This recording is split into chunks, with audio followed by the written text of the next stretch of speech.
시청자 여러분 안녕하십니까. 김정기TV의 김정기입니다. 오늘 직필직설의 주제는 좌파 운동권 독재 세력의 종말입니다.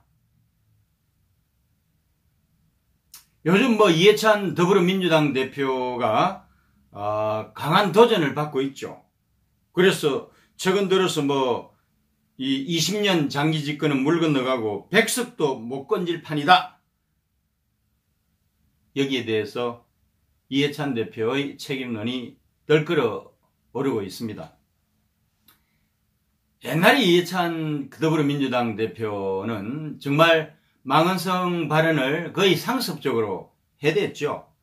집권을 20년 한다고 했잖아요. 그러다가 100년으로 바뀌고 2020년 총선에서는 국회의원 30석, 국회 의석 300석 중에서 260석을 확보하겠다고 장담을 하지 않나. 참 거의 공산당적인 발상 아니겠어요?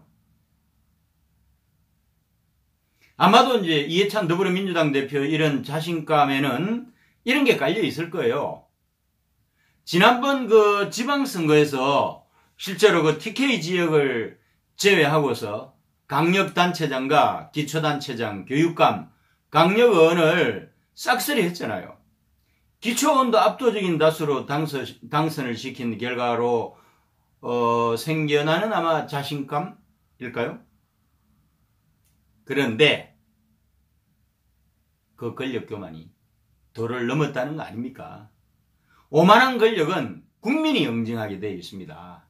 물론 2016년 총선 때 자유한국당의 전신인 새누리당이 패배한 것은 전적으로 새누리당의 지도부가 보여준 오만함 때문이었습니다. 노골적으로 친박만 공천을 하면서 비박계의 수장이었던 김무성 전 대표의 옥새 파동이 일어났고요. 그것이 국민으로부터 철저하게 외면을 당해서 선거 패배하고 나아가서는 정권의 몰락을 가져왔던 역사를 이해찬 더불어민주당 대표와 의원들 그리고 문재인은 기억을 해야만 할 것입니다. 망언적 발언으로 치면은 그 당시에 문재인 대통령도 가관이 아니었어요. 2017년 대선 전에 가장 강렬하게 하고 싶은 일은 우리 정치의 주류 세력의 교체라고 하면서 낡은 체제에 대한 대청산 이후에 새로운 체제로의 교체가 필요하다고 망언을 퍼부댔죠. 이 사람들은요, 성과 악의 이원론적인 그런 시각으로 무장을 하고 있다는 사실을 아셔야 돼요. 자칭 촛불혁명, 사실 내용적으로 보면 촛불 쿠데타죠 이걸 성스러운 전쟁으로 포장을 해가지고 스스로를 십자군 전사로 생각을 하지만 마오쩌둥 시기의 공산국가인 중국에서나 볼 수 있는 것으로서 중국을 10년이나 실제로는 내용적으로 20년 이상을 후퇴를 시켰던 1968년 문화대혁명의 강난으로 날뛰었던 홍위병에 불과하다는 사실을 알아야 된다는 거죠. 중국은 이들 홍위병을 지식청년의 이름으로 농촌에 하방을 해서 문화혁명의 종지부를 찍었잖아요.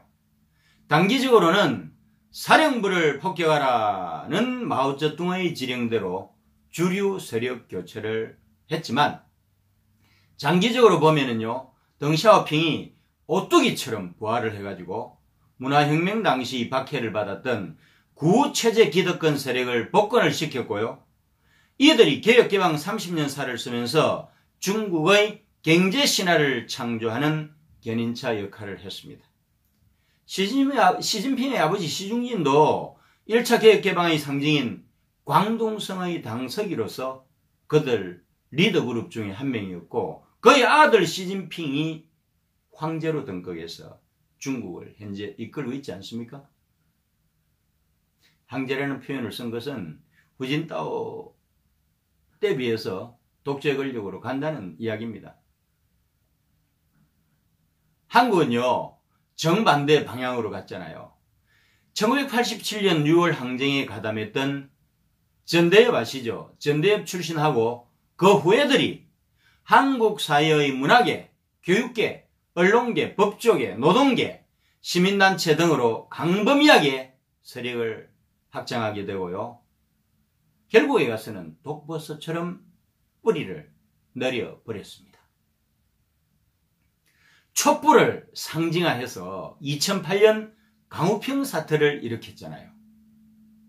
그리고 이명박 정부가 정권 초반에 전국의 엄청난 혼란을 겪게 됐잖아요.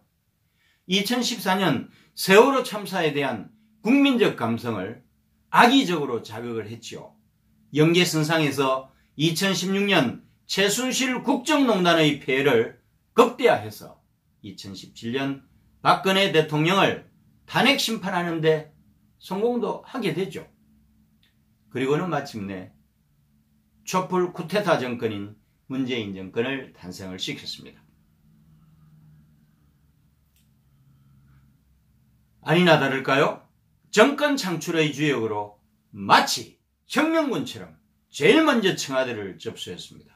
이후에 적폐청산의 이름으로 입법부인 국회, 행정부의 힘있는 권력기관이라고 할 수 있는 국정원, 검찰청, 경찰청, 국세청, 공정거래위원회, 금융위원회 등 권력기관과 중앙부처 및 산하기관을 접수했고요.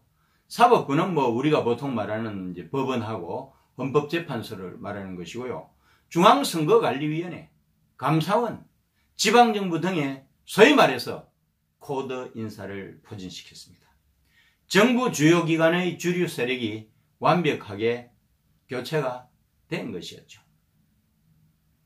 구체적으로 말씀을 한번 드려볼게요. 입법부는 더불어민주당 등 범여권 진보연대가 과반수 300명 중 150명을 넘었습니다. 사법부는 이념 성향이 강한 인사들로 채워졌는데 대법관 14명, 대법원장 포함해서 14명입니다. 가운데서 5명이 우리법연구회와 이것의 후신인 국제인권법연구회 출신 판사나 민변 출신 변호사들로 채워졌고요. 남은 임기 중 4명을 추가로 진보 성향 인물로 채우게 되면 과반수를 훨씬 넘기는 14명 중에 9명이 되는 셈이죠. 헌법재판소는 어떻습니까? 이미 9명 중에서 6명이 진보 성향으로 교체가 되어버렸습니다. 행정부와 산하기관은 철저하게 코드 인사의 원칙을 지켰습니다. 해도 너무했죠? 18개 중앙부처 중 14개가 진보 인사에 의해서 장악이 됐고요. 거의 모든 산하기관이 낙하산 인사입니다. 처음부터 끝까지요. 강력단체장 17명 가운데서 14명이 더불어민주당 소속이고 강력시도교육감 17명 중 14명이 정교조 출신으로 진보적인 성향으로 드러났습니다. 심지어 중립의 의무가 있는 선거관리위원회까지 상임위원으로 코드 인사를 임명하면서 정점을 찍었죠. 이 사람들이 누굽니까, 여러분? 1987년 6월 항쟁의 전대협과 그 후예들 아니겠어요?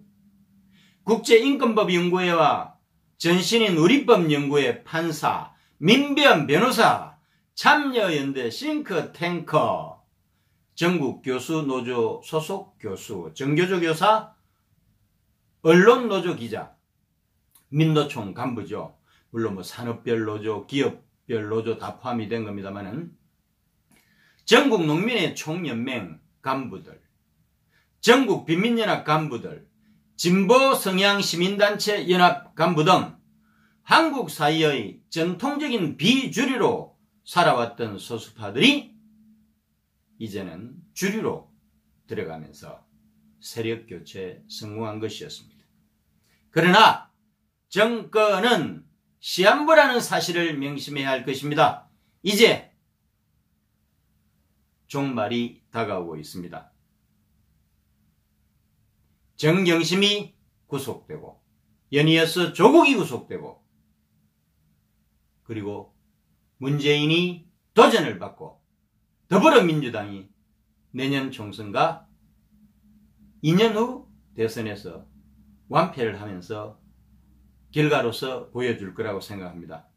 민주주의 국가에서 권력은 반드시 교체되잖아요. 정권 교체라고 하잖아요. 사회주의 국가하고 다릅니다. 대한민국은 어디까지나 민주주의 국가고 정권 교체를 통해서 정치권의 건강성이 유지가 되는데, 이 사람들은 밥 먹고 하는 말이 20년 장기 집권, 100년 장기 집권 하겠다, 호언장담이나 해서 이게 말이 되는 이야기예요. 단기적으로 소수파인 악의 무리가 통하는 것 같지만은 결국에는 다수파인 선이 승리한 것이 인류의 역사고 망고불변의 진리라는 사실을 좌파 운동권 독재 세력은 다시 한번 명심을 해야 할 것입니다. 감사합니다.